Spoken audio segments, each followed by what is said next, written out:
nuwun. Matur nuwun. Gak penak mosok wong dusul ngewangi terus arek dadi guyon ngono kan ya gak penak. Dadi dalang. Oh tenan muridé akeh nganggo sanget aku ngerti dhewe kok ya. Matur nuwun Pak Yogi. Bapakku Pak Alek ya nunggoni. Wah bareng ngeterke, Truk. Nang ndi saiki kowe kok ditutke Pakmu ta, Truk? Lah piye ora di apa-apa. Ora balik ora ngendi. Pakmu kuwi ora mentolo. Mok jiji. Mok jiji. Cepada nelongso jamane jaman rekoso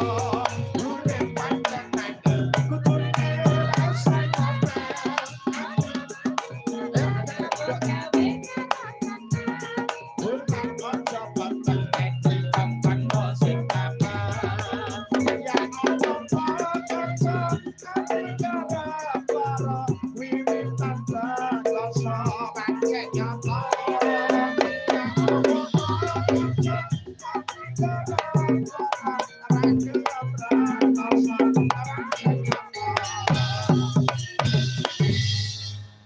suasanane meriah nganggo sanget nadyan to wiwit ngarep iki pamundutan lakone iki ya angel nganggo banget dadak mikir biasane ora mikir awake dhewe wahyu katentreman biasane Begawan Trilocana halah iya ora wis rasa mikir memang di pikiran emang iso mikir sithik ning iki jero sithik ning iki jero Pak Alek lho sing ngomong ngono kuwi mangsamu aku iki ora tau mangan das pitik ngono bu ora dipikiran enggak tahu kok ora awakmu mau nek urung ngaturke wilujeng karo warga masyarakat Babatan to Jas nek iki tenan iki tenanan ya tenanan iki gak guyonan berarti iki tenanan iki ya donga karo warga masyarakat Babatan dongane ben piye iki ya kowe iki rene ditekakne rene iki kan ngopo ngono lho lah aku kan kerja to tanggapan kok nyinden lho ora maksud iki kowe ditekake rene ditimbali rene karo perangkat desa Babatan ampriye desa Babatan ben maju ki piye ngono lho ya disurung to digeser ampriye ben murup ya dibang dibakar apa piye yo omongan karo kowe kok angel to Jos iya aku kes mudeng kok dagel ning wayangan rong dino ae iya tane nyuruh tak sauri ben kobong kok gak kene iki awakmu kan tak didik besok nek awake dhewe pentas ning Kalimantan Timur tanggal 29 Agustus ya toh iki mau wis awakku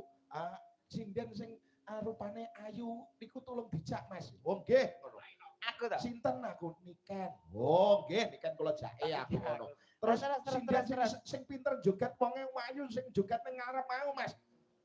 mangjak nggih tetep kula jak sinten niku ayu oh nggih kula jak aku ngono laku aku lah iki mau WA Mas tulung mang goleke tumbal oh nggih kowe gelem ora sudi cakakan arek modar teko kono iki ngono kuwi nek dirungokke ning omah jas wong nonton streaming ngono kuwi guyune ngene kuwi ngono wae kuwi ngono butuh OBH kombi saset anu gara-gara Mbak Niken iya to karo adikku wedok to rupane padha ning bentuke tok sing beda kono benggang kono aku jujur iki wae enten pamundutan ya kowe mau apa Mas Pituro Roro Jonggrang ning dibawani luwih dhisik lho penak to bengi iki ora nganggo dangdut des biasane awake dhewe kan dung drudung klasik pamundutane Mbah Sis pamundutane keluarga besar Mbah Lurah Suwargi Mbah Lasirin malah penak ngeten iki lho gamelane lho penak piye ya penak ngene iki biasane iki mau sidane adikku Bintak adikku Reno adikku Ganden Arif